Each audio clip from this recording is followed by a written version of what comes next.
Real quickly, before the classic intro, wanted to share a $1 million grant pool for ReFi projects that we've helped our friends at FutureQuest launch, thanks to the help of folks at Polygon, Cello, Gitcoin, BMW Foundation, Boba, Region Intel, and FutureQuest themselves putting their own money behind this pool. Deadline is November 30th. Minimum grant value $25K, and you can go and find this at future.quest/submit. Would love to see projects funded in this space, and here we are with this week's episode. Hey, what's going on, ReFi Nation? John here with my good friend Rez from Solid World, also host of the podcast This Week in ReFi. We've got a special episode this week. We're going to pause and give our take on the state of the ReFi Nation. Looking back in the first section around the last year that we've had this Cambrian explosion of innovation at the intersection of climate and Web3, pausing to take stock of where we are now, seeing things across the board, and then leaving listeners with some thoughts about where we head from here across a variety of scenarios. So grateful to have you on board, Rez. I know this is a long time coming. Maybe I'll kick it off with you with a short one before we jump into things. Like, from your perspective, Rez, what is the state of the ReFi Nation today? Delightful chaos. But, you know, I think that's my feeling always about everything to do with ReFi. But yeah, I think my best description of current situation, the situation leading up to now, all of the situations, it has always been this kind of delightful chaos.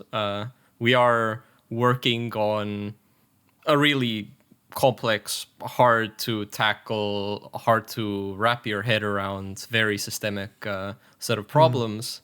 And the world is a very messy place. So at the end of the day, you just end up with this kind of turbulence of finding the right ways to do things and reacting to what's happening around you. Yeah, man. Well said. Well, I remember the first moment we met after there was this like carbon notebook Google Data Studio floating around in like the KlimaDAO and Toucan contributor Discord. This like, who's this 0x res person? And we had this conversation, and I didn't even know what to make of you. I was just like, holy crap, this guy is obviously brilliant. You're a product manager, but you understand data and the carbon market at like a super deep level. Why don't we kick off and hear a little bit about your journey over the last year, and maybe we can kind of go back and forth a little bit to share different perspectives, but start us out at the beginning, like whatever seems most relevant to start in terms of your journey and how we got to this point in ReFi. Okay. So I would think my part of this journey starts at the previous company I worked at, eAgronom, which is a farming software company where we were working and have been working really hard to set up a sort of carbon program to turn farmers into carbon farmers in Eastern Europe and sign them up and get them Verra certified carbon credits and get them paid. And a bunch of the questions that we were tackling over there was data collection, processes, how do you sign people up? And finally, we hit the how do you get the money question, which is hilarious because, the pitch of, well, you do a bunch of these climate positive things and it costs you a bunch of money, and then maybe 5 years later, carbon credits, question mark? It wasn't really like that good of a pitch. So like we were really in the depths of what like the voluntary carbon market really looks like, and tackling a very hard to tackle type of carbon credit, which is soil carbon. It's it's really its own world of annoying trade-offs and nasty surprises. But I think that's where I was at the time. I was a product manager, figuring out MRV questions, trying to wrap my own head around what the voluntary carbon market really looked like from this project proponent perspective more. And then suddenly my current co-founder, Stenver, who was a co-founder there as well, he he had been talking for a really long time about like, oh, carbon. It makes so much sense on chain. It makes so much sense on chain. Like there needs to be something that's happening there. He was just investigating, getting really deep into blockchain for quite a while. But then the Toucan Klima situation happened, and I had already been red pilled into the world of degenerate crypto gambling, and and this was this kind of like delightful mix of seeing huge value and like huge movements on chain, tackling this exact question about as a sort of outside observer, the voluntary carbon market's really complex to navigate and really hard to get into, and really it's kind of like blockchain on its own, like it's already very complicated. And these two things together just like they do something to my brain personally, which is if you put enough complicated things together, I just get too obsessed about it. So for me, there was this period of time when, the whole Klima Toucan super mega, wind up was happening. Super mega wind up. Yeah, which was I did my normal day job. I got home. I was on the Klima Discord talking with carbon people. I was spending my evenings scheduling meetings with people who liked the data analysis that I was just obsessing about at the time, of like, what is this carbon moving on chain? Is it good? Might it have problems? I had, Yep. I was at that kind of a stage, scheduling meetings with people. They were telling me about their perspectives about the carbon market. I got this fantastic opportunity to network with a lot of different people in different parts of the value chain, and every single time I ended up just asking myself, like, why can't it be easy?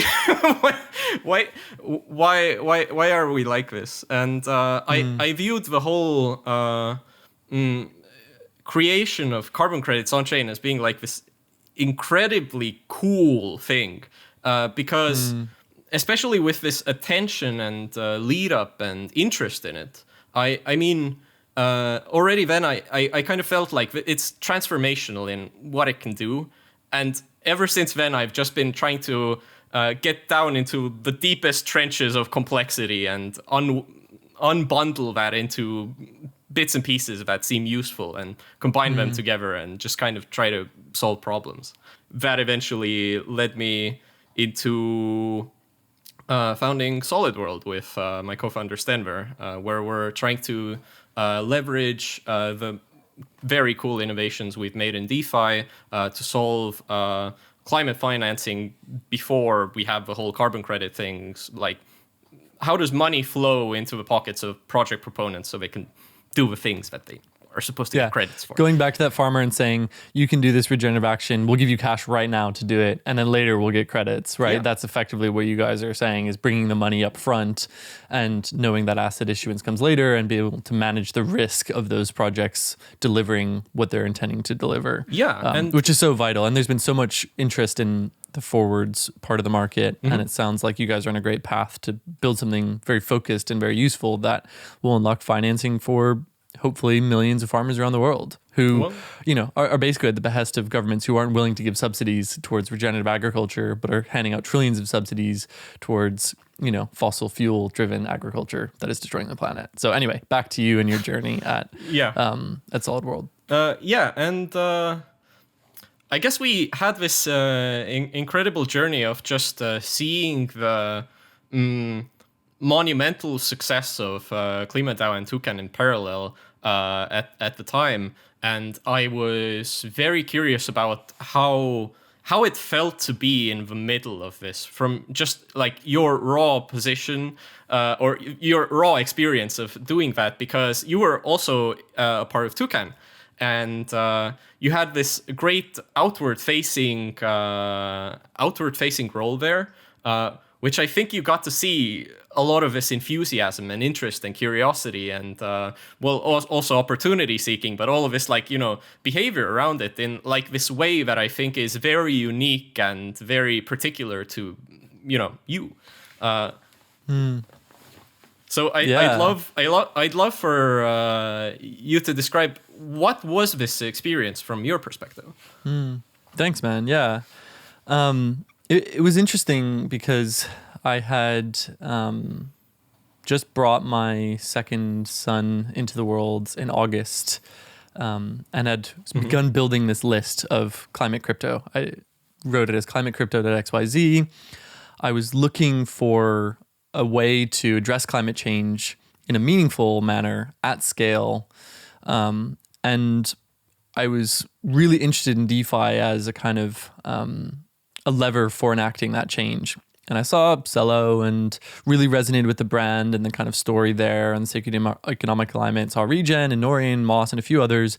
But as soon as I saw KlimaDAO and the proposition of making money while doing good for the planet, but rooting the offering in an existing market that had, a strong rooting was really interesting to me. And it was almost like a video game in some ways. Jumping into Discord, it's like, oh wait, these are all anonymous people. I should then become anonymous too. And I bought this random Lazy Lion NFT. I didn't really care about NFTs, but I was like, I guess I have to do this too because no one else is going by their real names. Oh yes. And I just like to interrupt that.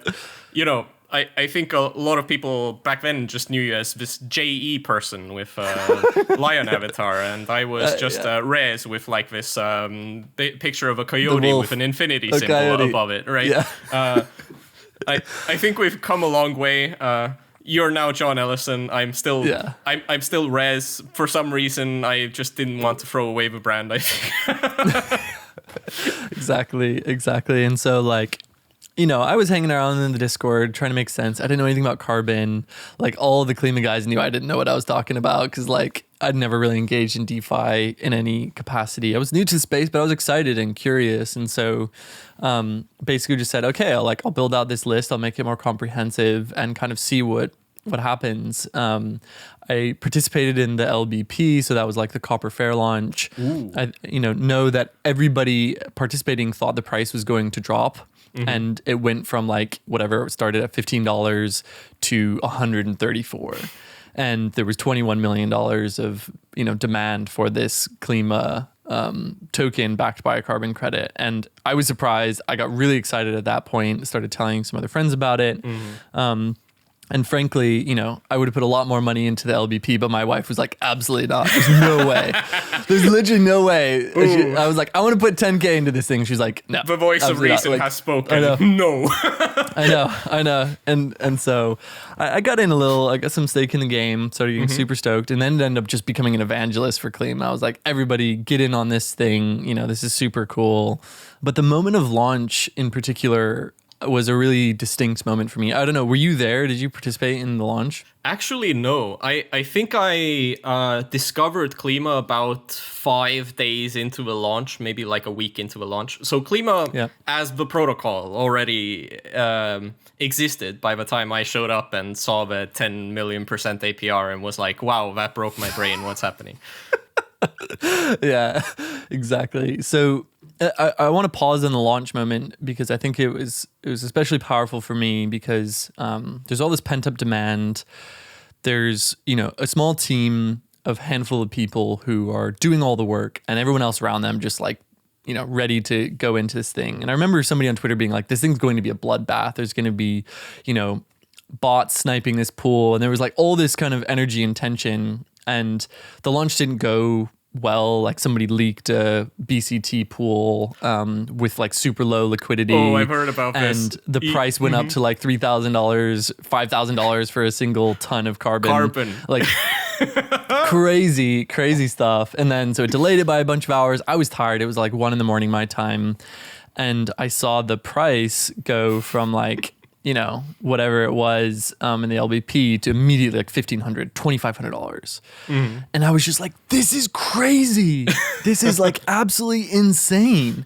And I ended up that night, selling my redeemed Klima, and I was just like, screw this. I'm totally out.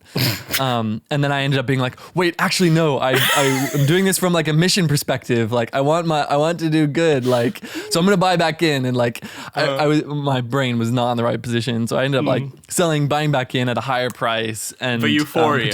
it's very real. I think for people that haven't experienced the onset of like bull market to the degree that it's lost its mind, can't even like relate to this experience of buying something at like, you know, $15 or whatever, and then seeing it go to 2,500 in, you know, a month, and then being like, yeah, this is great. I'm sure everything's fine. This is gonna continue exactly like this. I'm gonna hold on to this thing forever. Market sentiment is just so good; it can never go down. That's kind of what's happening in your head the first time you experience this. It's very intense. Totally. Yeah, totally. But also the like this doesn't make sense kind of play. But I basically got in from a point of conviction, saying like I want this money to go towards that proposition of you know, making impact first, and if I make money from it, good. And I sort of resolved that. But basically, right after launch, like, you know, my wife described, she was like, she imagined a bunch of dudes like climbing over each other to get over this wall. And I was like, yeah, pretty much. Like, that's kind of what it was like. And afterwards, I remember just thinking, I reached out in the Toucan Discord being like, yo, you guys, you know, well done. Because really I saw Toucan as the core innovation. Like Klima was the growth and the hype mechanism and the meme machine, but it was the Toucan bridge that enabled this all to happen. And it was just like, yo guys, I would love to work with you and brainstorm ideas how we could create an entire ecosystem building on top of your tech so that there's not just one Klima source of demand for these credits, but there's 1,000. And really, you know, resonated with those guys. And in particular, like Rafa from Toucan, you know, was aspiring to build a regenerative organization and doing it from a place of awareness and mindfulness. And that's something that I aspired to do as a founder and entrepreneur. So anyway, that was kind of my take into the space. And little did I know what was coming next. So yeah, curious to get your take on this next part of the chapter. It was like this fascinating time because I think you were the head of growth, I believe, or what was like this kind of title, but it mostly meant that while this huge Cambrian explosion was happening, you were this kind of contact point or this interface between Toucan, the thing that just did something really cool, and the person that just is like, please tell me about it. Like, what are the opportunities? I'm thinking about stuff. Can I think about stuff together with you? I'm doing things. What do you think about my pitch deck? Can you give me money? Like all of these questions in parallel in like the biggest hype cycle I think climate has ever seen, like functionally. Climate is just like the space of climate finance has never seen this kind of like a bull market. And totally. Or enthusiasm. And well, obviously the enthusiasm couldn't last forever, but I think at that point this kind of euphoria must have felt really infectious, even when you were talking with a bunch of these organizations, just reaching out and going like, tell me about you, like, what are you doing? I want to hear about it. Totally. Yeah. And that's how we met. It was just like, there's this crazy launch, price goes up like nuts. You know, it basically didn't even start at 150 because the first sales were so high. Went up immediately 2K, 3,600 peak. And then even by the end of October, it starts dropping. So it was like a 2-week cycle. And yeah, by the 1st of November, we're back towards, the first trading prices around $1,500, $1,600. And it just precipitated downward from there. And yeah, got to meet you and loads of other people and realized there's so much opportunity beyond carbon, but there's also a really big need to understand what regeneration is and what it actually looks like and how to build organizations that use this crazy powerful technology of Web3 to change the world and create real world planet positive impact while also making a great place to work. And so I think like for me, the takeaway of how much of this Klima hype cycle resulted in projects being financed on the ground was the big thing that started to make me shift my personal sentiment in the space. Okay, so it was essentially like how much are the underlying projects finally like getting some sort of benefit out of it? Yeah, and just as your dashboard was kindly elucidating, was just like, what are these carbon credits? Where are they coming from? What are the vintages? What are the methodologies? And what does this actually mean? And so, I think kind of like moving towards the NCT launch, the Nature Carbon Ton, and the preparation for all of that, there was like a desire to work towards quality for sure. Like I think everybody said, okay, we had this sweep the floor mechanism, and the floor has been swept. Yeah, it has, and then suddenly the floor is dirty again. What's going on? Yeah, it's weird. Like, right, like there's turned out, lots of supply made it. Did you know about that? Like, I think the idea of floating credits that had been like verified but not issued, like, wasn't commonly known in the space. I remember specifically one of the Klima core members, like one of the Toucan core guys, was like, "Hey, we've heard that this is a thing. There's like a huge volume of credits that are about to be issued because of BCT." And the other Klima core guy was kind of like, "I don't believe it because of these reasons." And I remember that moment of just being like, I'm not going to disclose it, but I even know who like released this information that, hey, it's going to happen. Yeah, and it did, right? Like a bunch more credits came on chain and it crashed the price of BCT. And then it's like, oh, okay. So the underlying market mechanism that we're relying upon, this voluntary market, has this unquantified, very large amount of very old, low quality credits. Yes. And we got to see my favorite thing in crypto, which is supply and demand kind of like work itself out in live aggressively. So, if you have a BCT price of $10, you acquire something for $2. The arbitrage value for bringing it on chain, it's $8. That's a lot of money. So you have like this 5x upside. You just shove in volume as long as you possibly can because as fast as you can. Because at that kind of a price, it's like, basically fire sale, but in reverse. It's like I'm giving away money, come over here. And thanks to that, we got a huge amount of carbon on chain, like huge. The quality varies. Some of it's nasty, the whole HFC 23 situation. If the listeners aren't like super aware, this is very obscure kind of carbon accounting history. But Klima did the right thing and cleaned it up as well. Yeah. Good on you, no longer an issue. Yeah, exactly. Yeah. We saw, I think, like also kind of this downside of what happens in the voluntary carbon market when you just say, if it's Verra certified, come on in. I mean, yes, 100%. It does match some sort of expectation of quality. On the other hand, like quality is a very hard to encompass and fully describe thing, right? Because quality is also different for different people. Like it's not necessarily this one thing.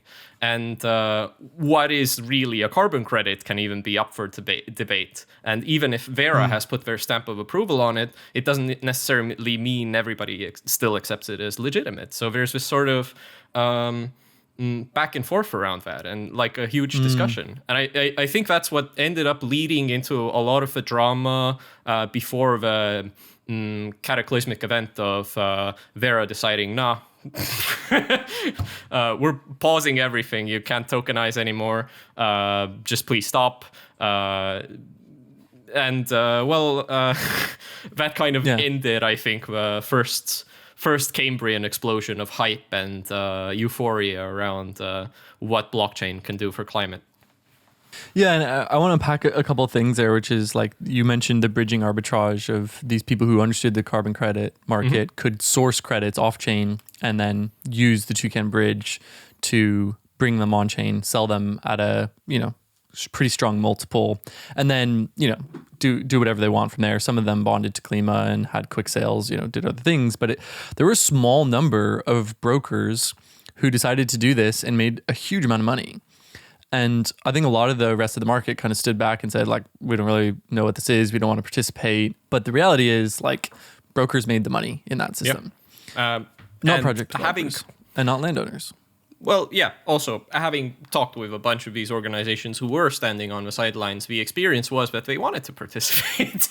It just, like, if you're in kind of this larger corporate structure that has 3 different departments that have to say, yeah, this is fine, things take a very long time to get to the point where, I don't know, let's say you're like a multinational trading house and you would like to participate, and you see the opportunity and you see the money and it looks great. But then you end up with a lot of these annoying questions like, wait, how do we do on-chain accounting as a corporation? Where do we declare this? Like, who's the counterparty? You end up kind of getting stuck with all of those questions for such a long time that by the time the party's over, it's kind of just like, well, might as well just write it off. We can't really participate.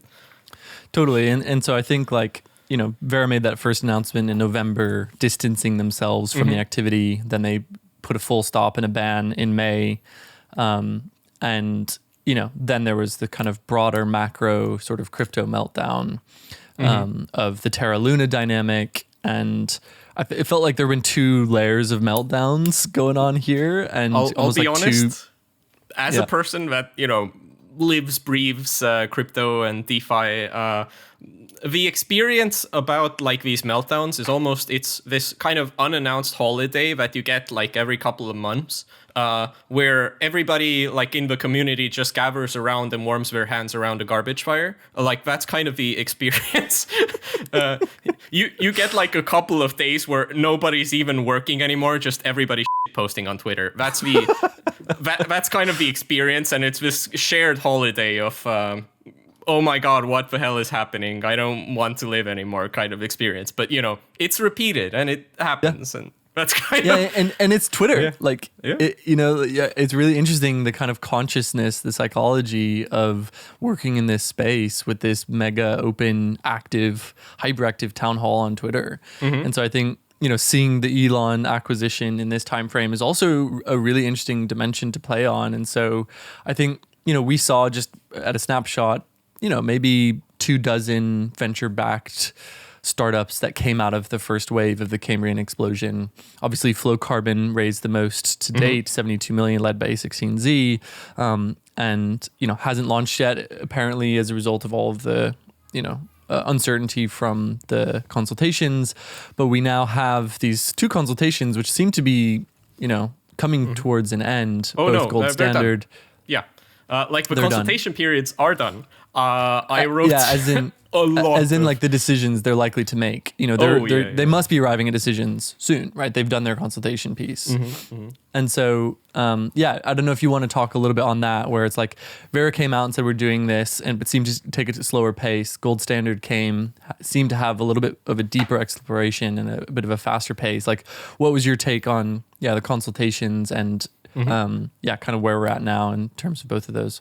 Yeah, on This Week in ReFi, we even did I think a 1 hour deep dive into comparing and contrasting, since I had that great experience of writing a 25-page consultation response in a week. That thing burned me out incredibly. I wish I started on the Gold Standard consultation earlier. So when it comes to stances, I think Verra was originally winding time back basically to the whole Toucan Klima launch era. They were kind of interested, but didn't really want to associate because it felt risky. I think that's the impression I got from a lot of this. While Gold Standard was immediately like, no, you're not touching anything we have. Sure. Yeah. They were like, no, sorry, we don't have clarity. We're gonna watch how this plays out, and we'll make up some opinions. They even posted on C3's Twitter account, you are not able to access our, there's no such API, you can't use it, and you're banned. They were very forward about saying no. Yeah, it's essentially don't even touch anything, seriously, don't. So I think in some aspects, this kind of tone has almost reversed for both of them, where I got the impression from the Verra consultation that they were really heading towards this kind of future where everything's super KYC and everything's very gated and controlled and potentially in ways that is going to really throw a wrench in some of the coolest innovations that I think DeFi has to offer. While on the other hand, Gold Standard's consultation was this kind of, we have these opinions. We have we broke down like multiple different categories of things we'd like opinions on. Please give us all of your opinions. What are other industries we're supposed to look at? What are these kind of success stories? What opinions do you have in this area? And they had these like really well constructed questions, which really made me feel like they were very much listening. I really appreciated writing the gold standard response because of that. But I think heading forward, we're definitely going to see a lot of clarity. But I think for quite a few people participating in the whole crypto scene, I think the outcomes are going to be less this kind of permissionless, everything goes type of attitude than we've had so far. It's going to have more controls in place, definitely. Yeah. And it's going to have clarity. And I think that's also a very cool thing, because the lack of clarity before was really holding the traditional part of the market back from touching anything associated with the whole, the on-chain crypto thing. So I'm actually super excited for what's coming next when it comes to that area. Yeah, totally. And I think, there's a similar dimension on the securities and commodities regulations in the United States, which is, in the same way Verra acts as this kind of market seal of legitimacy, the SEC and the CFTC have, by not making clear direction around what's a security, what's a commodity, how do these digital assets work, created a really strong chilling effect across the space. Like, it's profound. Mm-hmm. You can see it everywhere that people are concerned about, these different actors coming in. And so I think, seeing these threads of conversation and these decisions that need to be made, we could go in a number of directions, but I agree with you that there's going to be clarity coming from the likes of Verra and Gold Standard that will unlock a lot of supply coming on chain in various ways. I think we'll see it across the spectrum from super permissioned blockchain stuff to, some maybe more open stuff. And I think, the SEC and CFTC, like, as a result of what's happened with FTX, they absolutely have to make really clear guidelines and decisions now, because they not only failed to regulate like the classic financial institutions, based on US soil, but there's all of this, clear impact of saying, okay, because there's a lack of clarity, it's compounding issues that are being had today. Yeah. And so guidelines are so valuable. Totally. I mean, that's the whole thing. The whole American regulatory system has just been kind of suing projects when they ask questions. That's kind of I know, it's so crazy.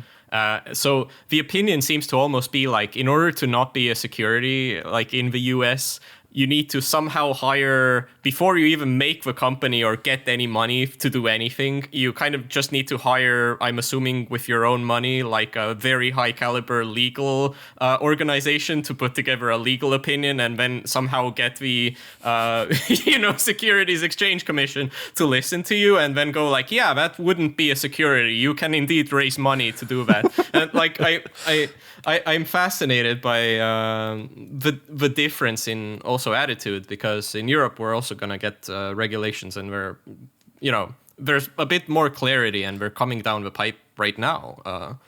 And totally.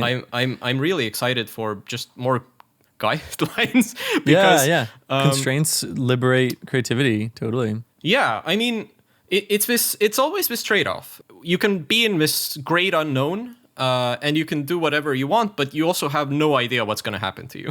I mean, there's kind of like this in the back of my mind, this kind of feeling that if I roll one or two D20s and both of them end up maybe as a 1, I'll get, like criminally charged for doing my best to like not do anything illegal, right?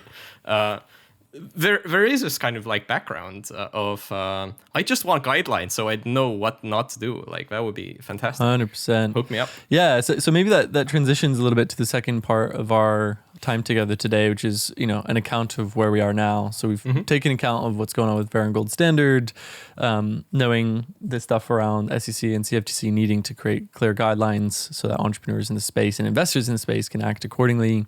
But maybe we'll just run through, some of these snapshots here.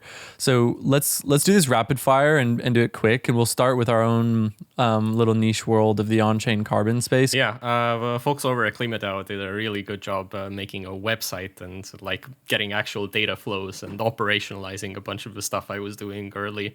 But they really have taken this to the next level. So if anybody's listening, carbon.klimadao.finance, it's a overview of the voluntary carbon market, and the part of it that's on chain, even though, tokenization currently not really happening. This is still very cool to look at. Yeah, so we've got almost 1 billion Verra registered credits issued, which comprises a majority of the voluntary carbon market. Those that have been tokenized is 25 million, so it's about 2.54% of the entire market. Toucan has done about 87% of volume, Moss about 12%, and C3 0.5%. And then, we have the kind of cumulative Verra registered credits issued over time. So we can see this is a large growing market. The last few years have seen pretty explosive growth. We have a little bit of a dent in terms of the impact we're making across these vintages, really from 2008 to 2015. There isn't a whole lot of supply beyond that time frame. Yeah, so it's not really... To the people just listening in, there's this nice bar chart that you can see on a couple of the bars, like on-chain has made an impact. It's there, it's visible, it's you don't have to look at it under a microscope to see that it exists. Yeah, absolutely. So I think that's a good snapshot there. And as soon as there's clear guidance, we're going to see, more protocols being built, more people, basically buying and retiring credits and claiming the underlying environmental benefit there. I think it's interesting in the context of carbon, like so much of the Web3 space was catalyzed, I think, during the pandemic and also people spending a lot of time at home. So it might be interesting just to kind of touch on this. Like I don't really spend any time thinking about the pandemic, but like we are kind of still living through the time. I'm going to share a quick graph here that kind of demonstrates, at a high level is the John Hopkins dashboard. We've definitely gone over at least the initial humps, the initial waves seem to have things more or less under control. But I think the biggest part is that it's not under public sentiment anymore. And for a vast, majority of the world, we're kind of getting on with our things and it's no longer like a cultural concern. But I think, the interesting thing that you mentioned was around like the impact of how we dealt with the pandemic and what that means. Do you want to talk about the whole monetary supply piece here, Rez? Yes. I think like if we look at the amount of money that was essentially created to solve the economic turmoil that we had during the pandemic, the solution was essentially, hey, all of these supply chains are not doing very well. Like things aren't getting made. How do we make sure the economy still keeps going? And the answer was basically, we double the amount of dollars in circulation in a year. Does that sound good? Let's do that. Give everybody free money. Everybody free money. We 2x'd the amount of money. So that kind of cushioned the economic impact of the pandemic. But now as a sad consequence of this, we're kind of experiencing the other side of what happens if you print too many tokens in a small amount of time, which is, the dollar, the USDC collateral got really, printed at this point. We're kind of seeing this supply and demand thing play out in, I think, a couple of dimensions. There's just a lot of circulating money on one hand, and on the other hand, it's getting increasingly hard to do anything with it. So it's a strange time. And the cost of capital is raising. I'll share my screen here, and we can take a look at this IMF Global Financial Stability Report, and really zooming into central banks hiking interest rates. You can see this as a pretty direct correlation of the pandemic curve, an inverse correlation, so to speak. not only are interest rates hiking and the cost of capital raising, but also it doesn't seem to be abating as rapidly. And so we have interest rate volatility and some pretty hard knock-on effects, especially for some of the emerging markets who are getting hit with high borrowing costs. And, this is a pretty big factor also as we look towards scaling climate finance, because most of these climate solution projects are happening in emerging markets. So I don't know if there's anything we want to touch on briefly before we move on to the next piece of the big picture. Yeah, macro finance has been something I've been increasingly appreciating the longer I'm in DeFi and looking at everything that's happening, because we're such good parallels, because on-chain we're kind of running a billion experiments in parallel about, these kind of symbolic carriers of value. What happens if we do stuff with them? And the off-chain world reflects these kind of same principles of, it turns out if you offer very high APR staking rewards for a while and your supply increases, it doesn't necessarily hold up the price that well. And on the inverse, if there's you suddenly create this huge demand for all of these tokens that you've created, well, the price is going to go up. So the kind of dynamics that we're seeing play out, it's just fun and feels strangely familiar, which is I'm not sure if that's a good thing or terrifying. It's probably both, and I'm weird. Yeah, and I think at the net effect of it is, with rising interest rates, the cost of capital is rising, and it's impacting the kind of broader tech culture and tech stock that has driven a lot of Silicon Valley and other spaces. Looking at the NASDAQ as a whole, we've kind of gone pretty sharply downward from that initial growth curve. We're basically back to where we were 2020 times, and tech stocks in particular, because of the way that they're valued, have been absolutely slammed, and we're seeing layoffs across the space. This dashboard here is showing layoffs at FYI, 850 tech companies laying off over 137,000 people this year. And so there's a lot of tech talent entering into the space. And it's definitely an interesting time to be in tech and climate and Web3. It seems like we're at the middle of a lot of different vectors. I don't know if you have any thoughts on this one. Yeah, I mean, definitely every indicator we can probably bring up is gonna say, hey, things kind of hard right now, kind of no bueno, slightly difficult, and I think that's true.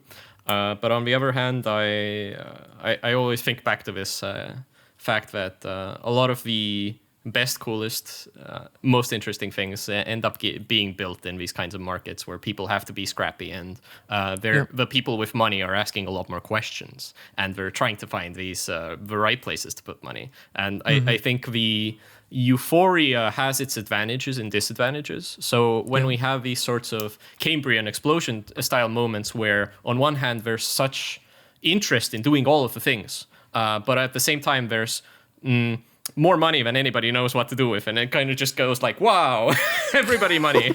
Everybody money. It doesn't necessarily get you efficiently the things you want, perhaps. But I think these kind of scrappy times also allow people to get a sort of focus and, figure out what's actually important and what's interesting and what has value, even if VCs aren't pouring money, into your company faster than you can spend it. Totally. And I think there's this interesting aspect where for a period of time, the main narrative against crypto was it's bad for the planet. It's of course you wouldn't use crypto to finance climate solutions because crypto is bad for the planet. And now, post-merge Ethereum proof of stake, we've got basically just Bitcoin that's bad for the planet. And everything else is super energy efficient. And that doesn't even run smart contracts. So, anything that you could actually utilize to create these sort of representations of carbon on chain, they aren't necessarily very carbon intensive themselves anymore. We're I think, way past this way past this like threshold of using blockchain being actively harmful for the goal of stopping climate change. But haven't like really benefited from that transition shift. You know, it hasn't been like a direct correlation of like, oh, okay, now it's energy efficient. Let's all kind of use this thing because of the deterrent of like, oh, crypto's a scam. And like, look, obviously FTX collapse, Alameda Research collapse, therefore crypto's a scam. Look, obviously, you know, there's so many examples that you can point to that just get people to the point of saying, I just don't want to hear about this thing. And it's been a really fascinating kind of societal shift for me. I'm curious, like, what you're leaning to in conversations with friends outside of crypto. Like, how do you navigate this of saying, you know, recognizing what's happened, and also why are you still in it? You know, I think why are you still in it is kind of this question that I keep getting asked like a surprising amount of times, to be completely fair. I come back to this original comment that it's this sort of kind of delightful chaos, and delightful for me personally. I think the people that are used to watching This Week in ReFi will recognize that I just laugh at the most fucked up shit, because that's like the only way I cope with reality, apparently.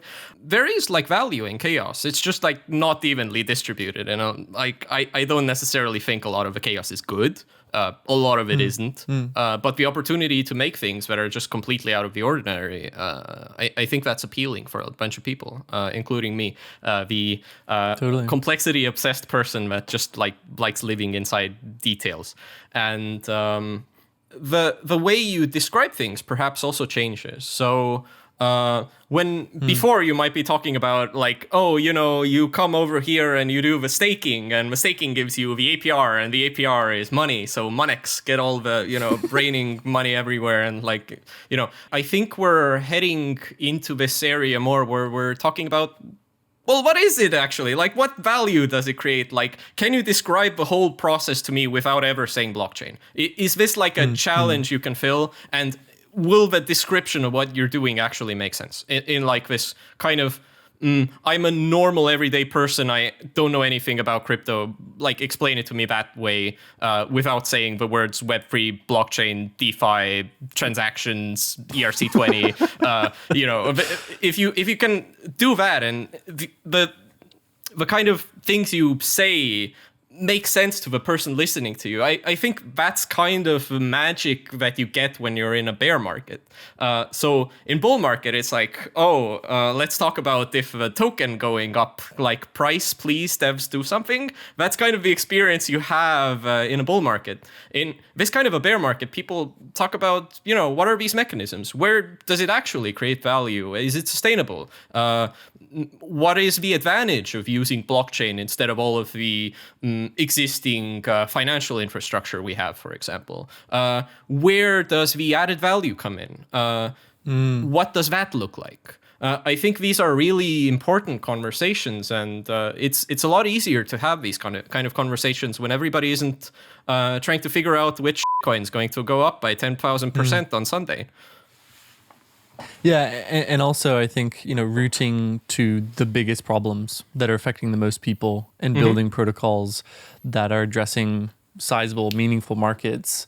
And so I think like this is a big piece to me, is really anchoring the movement in what the real world actually needs based upon empirical data. Yep. And so just coming to the end of our kind of where we are now here, just wanted a snapshot from CO2.earth, which pulls data from a bunch of different sources. But this one shows a snapshot of atmospheric CO2 concentration as of last month, 415.31 parts per million, given a David sample on November 2nd. This shows the curve since the 1960s, crashing through, showing high highs, and we've are experiencing some pretty crazy extreme weather events at just 1.15 degrees centigrade warming of post-industrial levels. And so, you know, for me, more than ever, it's like, okay, people are losing sentiment and trust in crypto. Well, I think the nation state has demonstrated every single year upon year, that it cannot solve climate change. And I think corporations quarter on quarter have demonstrated that they cannot make the commitments, and or at least at this stage cannot do what's required to address this. And so my kind of prevailing theory of change and argument says this requires an ecosystem of innovation that will come from people all over the world, experimenting with different business and different economic models that overcome these failures of the nation state. And it really, at the heart, is about global coordination and, more effectively valuing what matters. And so I think seeing this climate financing gap, it's like, so we're deploying $600 billion a year plus in climate finance across the last few years. If we actually want to maintain a stable climate and limit warming to 1.5 degrees centigrade, which is the Paris Climate Accord agreement, we need to scale climate finance to $4 to $5 trillion a year. This opportunity is so big and so astronomically massive. And I really do believe that we've got no other choice. Like, we either do this, we either solve climate change, or we have large parts of the earth uninhabitable. Many people will die, and civilization as we know it is going to be ripped apart. We're going to have, 1 billion plus refugees, millions of people dying every summer because of heat waves, like severe starvation, flooding, it's uninhabitable, the earth that we have ahead of us, if we don't scale climate finance in the time horizons we're talking about. So I think the call to action now for regeneration is louder more than ever. And I have more confidence, more optimism that we're in the right place, and the people who are here now building, deciding to invest, deciding to create new protocols, deciding to ship code and push through all of the skepticism, all of the fear, all of the uncertainty and doubt. Like, this will be the seeds that take humanity forward to the next season and for generations to come. So that's kind of my take on that part of the equation. Curious to get yours. That was very touching, terrifying, and beautiful at the same time. So I really appreciated that monologue. But what I think ultimately blockchain is really good at, it's giving people the tools that they can run these kind of small experiments, and they don't have to do all of the billion other things that it takes to get a functioning system up. They just have to focus on these kind of small modular parts that have a meaning as a part of a larger whole, right? Like, as a larger system, it's going to create some value. And personally, that's what I find beautiful ultimately, is the ability to experiment and compose and readjust and reappropriate and learn and experiment again and fail horribly and find something interesting and be wrong about stuff and write, 20-minute read analyses about death spirals. That's kind of the vibe, I still have this feeling, it doesn't really matter to me what kind of state the market is in general. If I still get the opportunity to wake up every day and kind of feel like I couldn't be spending my time better. I couldn't be working on a more complex and meaningful challenge than the one I'm looking at on a daily basis. And that's really motivating. And I think a lot of people are going to find that kind of experience for themselves over time. I mean, that's the ReFi DAO thing, right? Ultimately, it's people trying to tackle interesting small things and trying to make them big and more interesting and more scalable and have that impact. And we talked about a bunch of these tech job layoffs. I think a bunch of those people are just one way or the other going to realize that they've been working on things that maybe just don't make them fundamentally happy on or the world's a better place. Yeah, every tech company says make the world a better place, and it's annoying, and it's it's so cliche. But they don't. Empirically don't. Yeah. The Silicon Valley series, I think, starts with almost this exact quote of making the world a better place by building modular composable systems with high throughput and whatever, and okay, cool, but does that make you happy? Like, does that still make you wake up in the morning and want to do anything? I know for me and a bunch of other people in the space, working in ReFi is a sort of way to cope with climate anxiety that I think a lot of people experience on a daily basis. It's this kind of terrifying feeling that we're heading into a world that we just don't know what it's going to look like ultimately. Yeah. And I think it's really empowering that even if you have this perspective that things are going to get worse, would you rather sit on the sidelines and just criticize everybody that's working on anything that could possibly help, or would Thanks, journalists. Yeah, thank you, journalists. But would you rather be in the trenches and actually contributing? And contributing takes a bunch of different forms, and it's just, let's try and be mindful and keep this in mind of where are we going, and do the things that you do on a daily basis get us closer to the place where you actually want to be. Well said. Yeah, and I think, to all those people out there listening, it's about joining into this massive orchestration. We use the word regeneration, which I think has a lot of layers.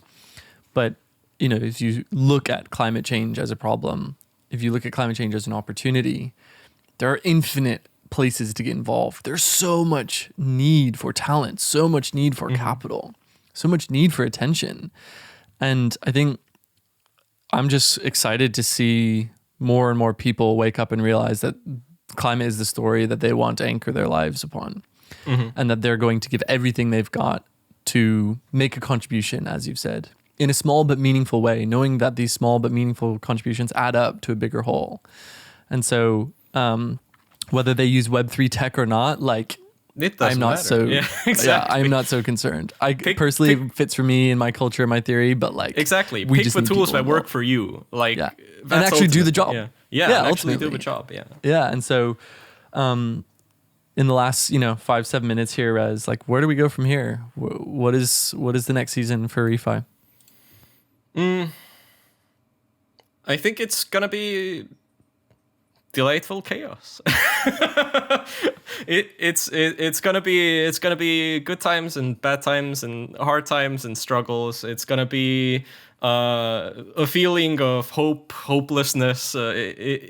It's gonna be obsession, and it's gonna be getting aggressively annoyed at journalists who basically are a lot better at Twitter posting than you or I will ever be, and way bigger reach.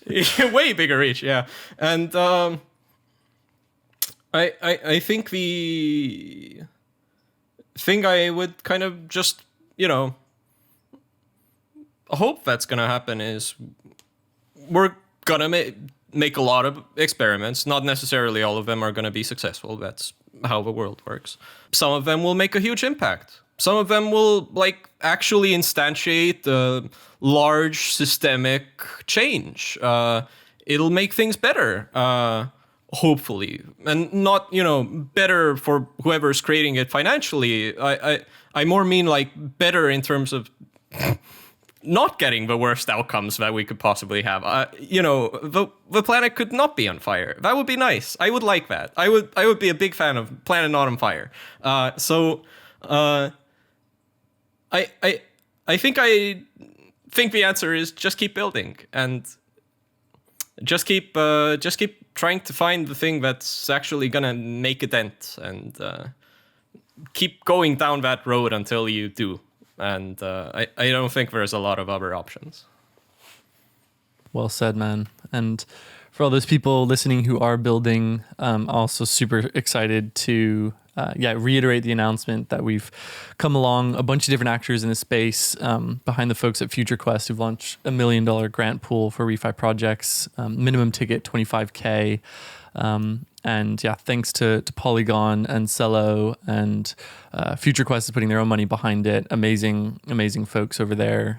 Gitcoin's come along, help us coordinate this as the next Gitcoin round's been delayed. BMW Foundation, Boba, Region Intel, like some super, interesting names coming into the space. And just want to share my screen. I'll add the link in the show notes. But, if at the end of the day, we need money to scale these solutions. And hopefully we can get some projects funded. My heart personally goes out to all those founders who are actually being hit by the chaos of climate. And it isn't just a distant reality, and they want to build something that can scale finance in their particular problem area, in their particular region. So this is the application. You can reach out and get an NFT on their Discord if you don't have one.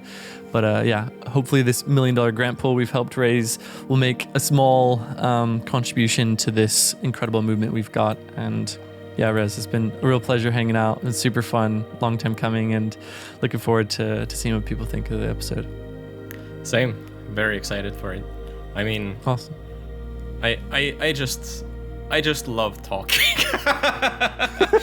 Oh my god, my favorite thing. Just like it's so nice. Like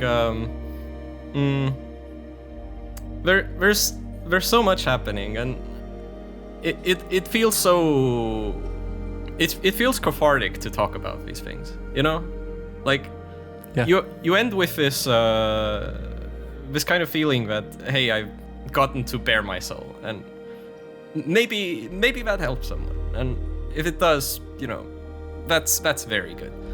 And to anybody that doesn't necessarily want to be a founder but might be interested in getting involved in ReFi, I think we should also highlight that there's opportunities to do that. I think a lot of ReFi DAO people are looking for contributors one way or the other. Totally. There's also refijobs.com, which has which Rez is not affiliated, but he's just I'm an OG. actually literally not affiliated. I just keep shilling it. You guys are awesome. Yes. Yeah, dude. And encourage people listening, if they haven't checked out Jurgen Slapton's pod at This Week in ReFi, definitely do. They can find you on Twitter at 0xrez and This Week in ReFi. To be honest, your guys was one of the only shows I'd listen to every single week. I've missed a few because of the madness, but it's really a good time, and I so appreciate the levity and clarity and sometimes brutal honesty that you guys bring to the space. So thanks, Rez. It's been a real pleasure, man. And dude, let's do this again before long. Cheers. It was a really nice chat.